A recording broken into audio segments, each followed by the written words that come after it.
Okay, so the next presenter is Dr. Divya Priya. She'll be speaking on a study of bedtime hypertensive medications, antihypertensive medications, and the influence on glaucoma progression.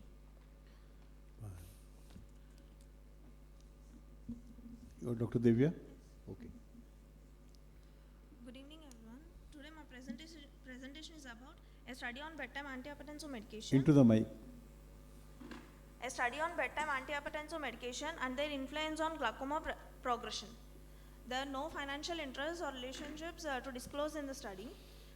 Coming to the introduction, glaucoma is a chronic progressive optic neuropathy characterized by retinal ganglion cell death and associated permanent visual field loss. Systemic antihypertensive medication is used to lower high blood pressure, which itself is a risk factor for elevated intraocular pressure and glaucoma. Ocular blood vessels' autoregulatory capacity may be impaired, making tissue sensitive to OPP alterations and potentially damaging tissue ischemia, reperfusion damage. Vascular dysfunction in patients with systemic hypertension and glaucoma prevents the activation of ocular blood flow regulating mechanism, increasing susceptibility to POSG. Coming to the aim, to analyze the effect of antihypertensive medication like calcium channel blockers and angiotensin receptor blockers at bedtime on ocular perfusion pressure and severity of primary open-angle glaucoma. Objectives: to assess the effect of antihypertensive medications at bedtime on blood pressure, intraocular pressure, and ocular perfusion pressure. Coming to materials and methods, the study type is observational study. Study duration is of 6 months. Sample size is 60 glaucoma patients. Sampling method is a convenient sampling at tertiary care center. Demographic details were collected. The study was in accordance with the ethical committee guidelines.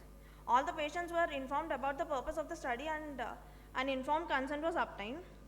Methodology: best corrected visual acuity in logmer format was recorded. IOP by Goldman applanation tonometer. Anterior segment was examined using slit lamp biomicroscopy. Visual fields by Humphrey visual field analyzer. Gonioscopy was done using 4-mirror gonioscopic lens. Blood pressure was recorded in supine position after 5 minutes of rest. Mean ocular perfusion pressure was calculated using formula 2 by 3 into mean arterial pressure minus IOP. Mean arterial pressure is equal to diastolic blood pressure plus 1/3 systolic blood pressure minus diastolic blood pressure. Inclusion criteria: all the patients with POAG who are being treated with anti-glaucoma medication, who had systemic hypertension and using antihypertensive medications for at least 1 year at bedtime. Exclusion criteria: patients who are known hypertensive but not on bedtime antihypertensive medications, patients who are on irregular anti-glaucoma medications, patients who underwent surgical intervention for glaucoma and secondary glaucoma. Coming to data analysis, the data was collected, the collected data was analyzed using Microsoft Excel. Statistical analysis was done using ANOVA test and independent sample t-test.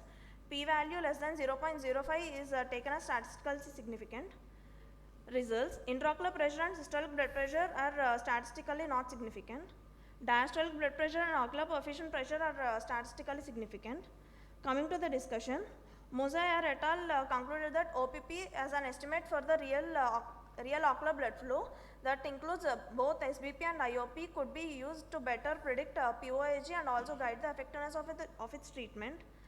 Coming to the limitations, circadian influence on blood pressure and IOP can exist, and IOP peak or IOP swings can be overlooked by a single reading. Direct measurement of ocular blood flow could result in different outcomes, as here we calculated MOPP theoretically using a formula.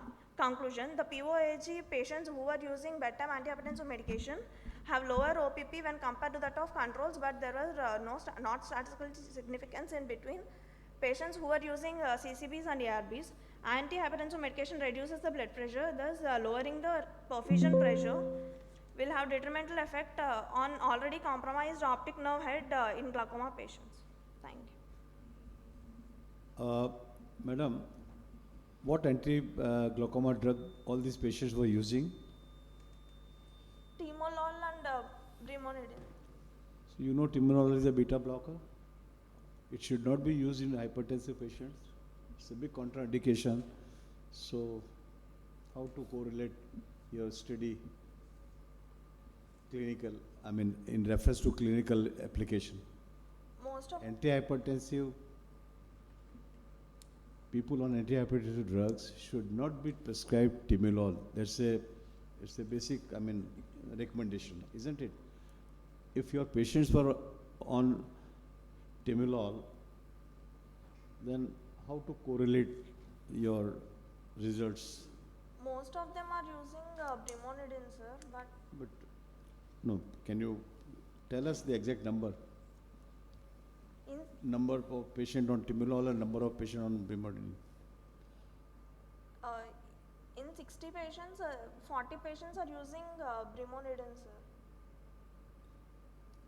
And you said some ethical, you had maintained the order by your ethical committee. So what was the protocol suggested by your ethical committee?